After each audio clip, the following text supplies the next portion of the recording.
एक समय में जैनपुर नामक एक गांव में जानकी और वीरेंद्रा नामक पति पत्नी रहते थे। उनका हर्षवर्धन नामक एक सुंदर और समझदार बेटा था। वीरेंद्रा नौकरी करते हुए आए हुए पैसों से उसके परिवार का देखभाल करते हुए सभी को खुश रखता था और वो भी खुशी से जीता था। एक दिन जब वीरेंद्रा नौकरी को निकल रहा था तो अचानक हार्ट अटैक आने के कारण वो वहीं पे गिर के मर जाता है। पति का ऐसे अचानक देहांत होने के कारण जानकी उसी के बारे में सोचते हुए बहुत दुखी होती है। हाँ, अगर मैं ऐसे ही मेरे बेटे के बारे में सोचे बिना पति के गुजरे हुए दुख में ही बैठूंगी तो मेरे पति की ख्वाहिश के अनुसार उसे पढ़ा नहीं पाऊंगी। मुझे कुछ काम करना होगा और मेरे बेटे को पढ़ाना होगा। ये फैसला करके अगले दिन से जानकी काम करते हुए आए हुए पैसों से उसके घर को चलाते हुए बेटे को पढ़ाते हुए बड़ा करती है। और ऐसे ही कुछ साल बीत जाते हैं। हर्षवर्धन बड़ा होके एक अच्छी नौकरी कमाता है और उसकी माँ का बहुत अच्छा देखभाल करता है। इसी खुशी में कुछ दिन बीत जाते हैं। अरे, मेरा बेटा तो बहुत बड़ा हो गया, अभी इसका शादी करवाने का वक्त है, तभी वो उसके बीवी और बच्चों के साथ खुश रह पाएगा। ये फैसला करके हर्षवर्धन की माँ जानकी एक अच्छी सुंदर लड़की को देखकर उसका शादी हर्षवर्धन से करवाती है। हर्षवर्धन की पत्नी वर्षिनी बहुत खूबसूरत होने के कारण वो हमेशा उसकी बीवी का बात सुनता था, क्योंकि वो बीवी पे एकदम लट्टू था। शादी के बाद ससुराल में पहले ही दिन वर्षिनी सुबह उठकर अपने पति को और सास को कॉफी देकर घर के सारे काम खत्म करके उसके सास के पास जाकर ये कहती है, सासू माँ, खाना लग गया है, खा लीजिएगा। ऐसे कहकर जानकी के प्लेट में खाना परोसती है। ये सब देख हर्षवर्धन बहुत खुश होता है। अपने बीवी के पास जाकर ऐसे कहता है, वर्षिनी, तुमसे शादी करने से पहले मुझे शक था कि तुम माँ का अच्छा देखभाल करोगे कि नहीं, पर अब तुम दोनों को देखकर मुझे बहुत खुशी हो रही है। अब जो माँ का ख्याल तुम रख रही हो, मुझे अब माँ की चिंता नहीं है। ये कह के वो खुशी खुशी उसके कार्यालय चले जाता है। बहू, थोड़ा पानी लाना बेटा। हाँ, मैं इनकी नौकर हूँ क्या, पानी लाने बोल रही है? बुलाने दो, मैं तो उनके पास नहीं जाऊंगी। ये सोचकर वो उसके सास के बुलाने के बावजूद ऐसे पेश आती है जैसे उसे सुनाई नहीं दे रहा है। बहू, वर्षिनी, वर्षिनी, ऐसे जानकी जोर जोर से अपनी बहू को पुकारती है। वाह, मेरे पति के ऑफिस जाने के बाद भी मुझे इनसे चैन नहीं मिल रहा। लगता है जब तक मैं उनके पास जाऊंगी ये बुलाते ही रहेगी। पहले ये तो जान लो कि मुझे इतने जोर से क्यों बुला रही है। सासू माँ, ऐसे क्यों बुला रहे हो जैसे कोई चोर आ गए घर में, हुआ क्या? ऐसे वर्षिनी गुस्से में बोलती है। अरे नहीं बेटा, मैंने सोचा तुम्हें सुनाई नहीं दे रहा है, इसीलिए जोर से बुला रही थी। बेटा, मेरे पाँव ना बहुत दर्द दे रहे हैं, मैंने सोचा तुम थोड़ा पानी लाओगी। आपको पानी देने के लिए आप इतना बुला रही थी मुझे? क्या सोच रहे थे आप, मैं आपकी नौकरानी हूँ कि आप मुझे ये सब काम बोलोगे और मैं कर दूंगी? आपके दो पाँव है ना, आप ही खुद चल के पानी लेकर आ जाइए। सुबह से सारे काम मैं ही कर रही हूँ, आपने तो मुझे एक भी बार नहीं रोका। मैं अपने मायके में कोई काम नहीं करती थी, लेकिन अब आपके लिए और आपके बेटे के लिए और इस घर के लिए सारे काम मैं ही करूं? बहू हूं कि नौकरानी? इसीलिए कल से मैं नौकरानी लगवाती हूँ घर पे, और आइंदा मुझे कोई काम नहीं बोलिएगा। ऐसे वो क्रोध में बोल के वहां से चली जाती है। उसके फैसले के अनुसार ही अगले दिन वर्षिनी उसके घर में एक नौकरानी रखती है और उससे सारे कामकाज करवाती है। मगर उसके पति के ऑफिस जाने के बाद वो कोई ना कोई बहाना ढूंढकर उसके सास को कुछ ना कुछ कह देती थी। एक दिन शाम को उसके पति हर्षवर्धन को घर आते हुए वर्षिनी खिड़की से देखती है और तुरंत वो कुछ फल लेकर उसके सास के कमरे में चले जाकर उन्हें टुकड़े करके जानकी को खिलाती रहती है। ये देख हर्षवर्धन बहुत खुश हो जाता है। अरे माँ, मेरी बीवी तो आपका ख्याल मुझसे भी बेहतर रख रही है, कितनी अच्छी है मेरी बीवी। ये कहकर वो अपने कमरे में चले जाता है। मेरी बहू मेरे बेटे के सामने ये सब नाटक कर रही है और जैसे ही वो ऑफिस चले जाता है मुझे बहुत दुख देती है। अगर ये बात मैं अपने बेटे से कह दूंगी तो वो बहुत दुख होगा, इसीलिए मैं इस बात को छुपा लूंगी। ये सोचकर वो चुपचाप वो सारी बातों को छुपा देती है। लेकिन वर्षिनी हर रोज उसके पति के ऑफिस जाने के बाद जानकी को भला बुरा कहती थी। ऐसे कुछ दिन बीत जाते हैं। मेरे पति ऑफिस जाकर तो अच्छे कमा रहे हैं, क्यों ना मैं अपने माँ बाप को और भैया भाभी को घर लाकर उन्हें यही रख दूं। वैसे तो मैं अपने परिवार के साथ बहुत खुश रह सकती हूँ। मुझे तो सिर्फ अपने परिवार की चिंता है, मेरी सांस भाड़ में जाए। ये फैसला करने के तुरंत बाद वो उसके माँ बाप, भैया और भाभी को उसके घर बुला देती है और उसके बाद जानकी के पास जाकर ऐसे कहती है, सासू माँ, आज से मेरे माँ बाप और भैया भाभी इसी घर में रहेंगे। अगर आपको कोई ऐतराज है तो आप इस घर से चले जाइए, लेकिन वो तो यही रहेंगे। और तो और आप अकेले उस बड़े कमरे में क्या करेंगे? मेरे माँ बाप उस कमरे में रहेंगे और इस बगल वाले कमरे में मेरे भैया और भाभी रहेंगे। आप तो वैसे भी अकेले हैं, आप तो कहीं पे भी सो सकती हैं ना। मैं अपने बेटे को देखे बिना एक भी दिन नहीं रह सकती, इसीलिए मेरे बहू और उसके परिवार वाले चाहे कितना भी दुख मुझे दे, मैं मेरे बेटे को और इस घर को छोड़कर नहीं जाऊंगी। ये फैसला करके वो उसके ही घर में एक कोने में पड़ी रहती है।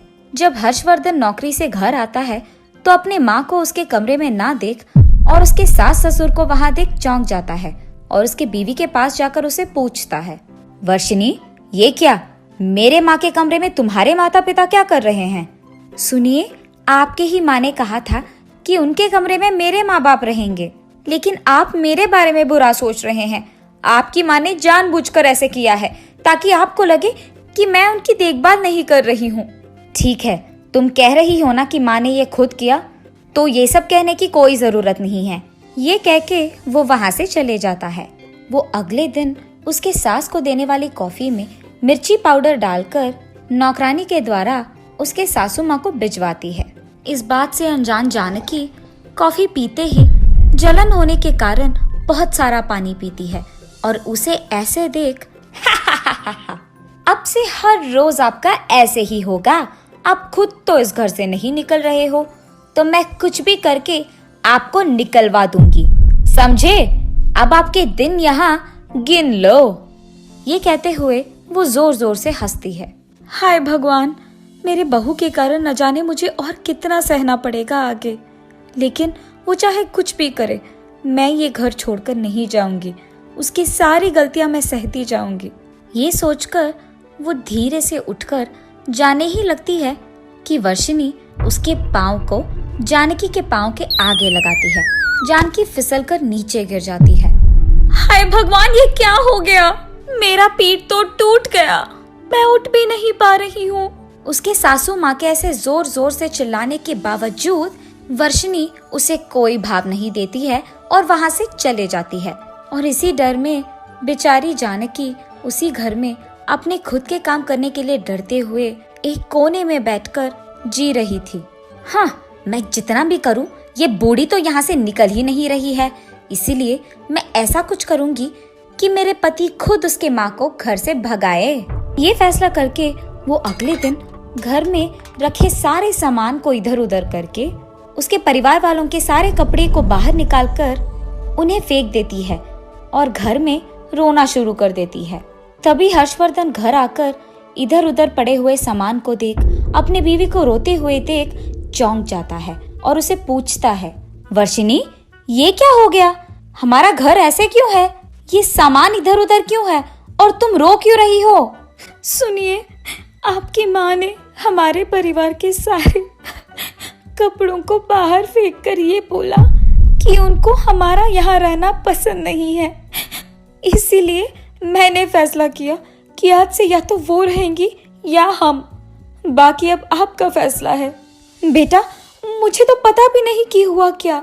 माँ, मुझे आपके बारे में पता है, आपने अब तक किसी पे भी आवाज नहीं उठाया। आप ऐसे क्यों करेंगी? मुझे पता है कि आप क्या है। मतलब?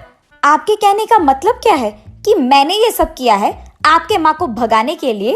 अब आपके मुंह से इतना सुनने के बाद मुझे यहाँ रहने की कोई जरूरत नहीं है।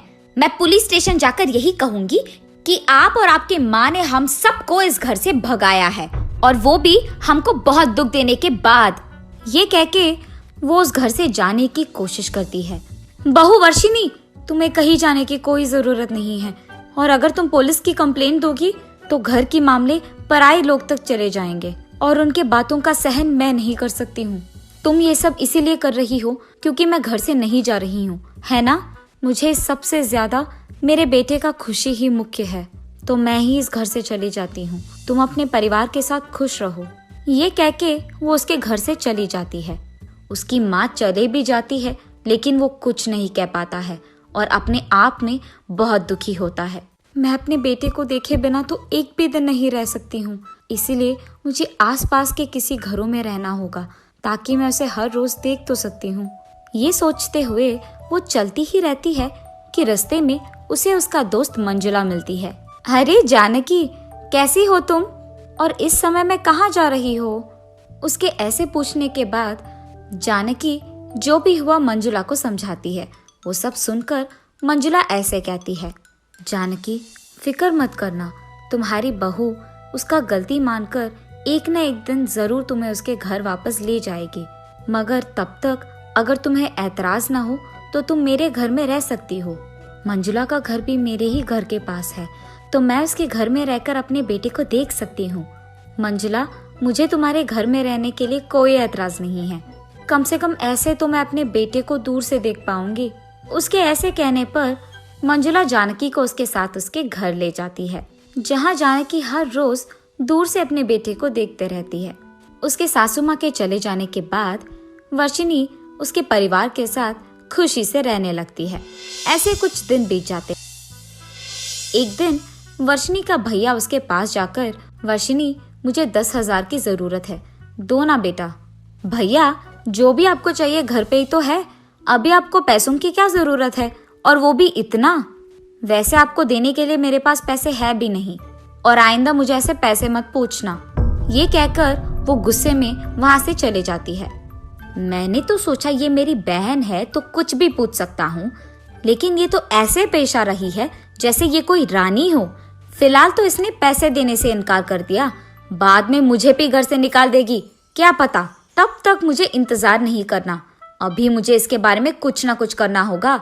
इसे ऐसे आसानी से छोड़ना नहीं। ऐसे वो सोच में पड़ जाता है। हाँ, ये ठीक रहेगा। अगर मैं ऐसे ही करूँगा तो जीवन भर मुझे कोई चिंता नहीं होगा। लेकिन मुझे ये सब पहले अपनी माता पिता को बताना होगा। माँ, पापा, मुझे आप दोनों से कुछ बात करना है। हमको तो बचपन से पता है कि वर्षिनी बहुत लालची है। जैसे उसने अपनी सासू माँ को घर से भगाया है, वैसे भी हम लोगों को एक ना एक दिन जरूर भगाएगी। इसीलिए हम उसको और उसके पति को मार डालेंगे। तब तो उसका सारा जायदाद हमारा ही होगा, और हमें रोकने के लिए उसकी सास भी तो घर पे नहीं है। यही अच्छा मौका है, हम खुशी से इसी घर में रह पाएंगे। बेटा, लेकिन वो तो तुम्हारी बहन है। तुम जैसे सोच रहे हो ना, वैसे कुछ नहीं होगा। तुम गलत सोच रहे हो। अरे माँ, तुम ये सब सोचोगी ना तो ऐसे ही लगेगा आपको। मैं कह रही हूँ, इन दोनों को जान से मार डालेंगे तो हम इनसे छुटकारा पाएंगे, और ये सब हमारा होगा। हम इसी घर में सुख शांति से रह पाएंगे। ऐसे वो लोग चर्चा कर रहे होते हैं कि उस घर की नौकरानी ये सब सुनकर मंजुला के घर में मौजूद जानकी को ये सब कह देती है। मुझे तुरंत ये बात मेरे बेटे और बहू को कह देना होगा। मगर जानकी, तुम्हारी बहू तुम्हारी बातों पे विश्वास नहीं करेगी, इसीलिए हमें आज रात तक इंतजार करना होगा ताकि हम इनका असली स्वरूप उसके सामने खुद दिखा पाएंगे। ठीक है मंजुला। ये फैसला करके मंजुला और जानकी दोनों वर्षिनी के घर जाकर आधी रात को छुप जाते हैं। इतने में वर्षिनी का पूरा परिवार बिना कोई आवाज करे वर्षिनी के कमरे में चले जाते हैं। वर्षिनी और उसके पति हर्षवर्धन को अच्छी नींद में देख ये उन दोनों को जान से मारने की कोशिश कर ही लेते हैं कि इतने में, तुम्हें क्या लगता है कि यहाँ कोई नहीं है? उसकी आवाज सुनकर वर्षिनी और हर्षवर्धन एकदम से जाग उठते हैं। बहू वर्षिनी, तुम्हारा परिवार तुम्हें खुद मारना चाहता है बेटा, और ये सब आकर तुम्हें बताऊंगी तो शायद तुम मेरी बात का यकीन कभी नहीं कर पाओगी। इसीलिए मैंने सोचा कि तुम्हारे सामने ही उनका असली रूप मैं दिखा दूंगी। ये जानकर वर्षिनी बहुत बहुत दुख होती है। माँ, पापा, भैया, मैंने सपने में भी नहीं सोचा था कि आप ऐसा कुछ कर भी पाओगे। मेरे जायदाद के लिए आपने ये सब किया, ये तो मैं सोच भी नहीं सकती हूँ। मैंने तो सोचा कि मेरे ही तरह आपको भी खुश रहने का हक है, इसीलिए मैं तुम सबको यहाँ लाई हूँ ताकि आप लोग मेरे साथ मेरे घर में खुश रह पाओ। और आपकी खुशी के लिए मैंने अपने सासू माँ को उसी के घर से भगा दिया। आप सबको तो शर्म आना चाहिए अपने आप को देखकर। अब आप इस घर में नहीं रह सकते हैं, यहाँ से चले जाइए और लौट के मत आइए। ये कहकर सुबह होते ही वो उसके परिवार को उसके घर से निकाल देती है। सासू माँ, अगर आपने मुझे कल रात बचाया नहीं होता तो शायद आज मैं जिंदा नहीं होती, और आपकी तरफ मैंने बहुत घटिया पेश आया, उसके लिए मुझे माफ कीजिए। मैं आइंदा ऐसे कभी नहीं करूँगी। बेटा, तुम्हें अपनी गलती का एहसास हो गया है ना, मुझे इतना ही बहुत है। ऐसे वर्षनी को उसकी गलती का एहसास होता है और तब से वो उसकी सासू माँ का बहुत अच्छा ख्याल रखती है। ऐसे वो सब खुश रहते हैं।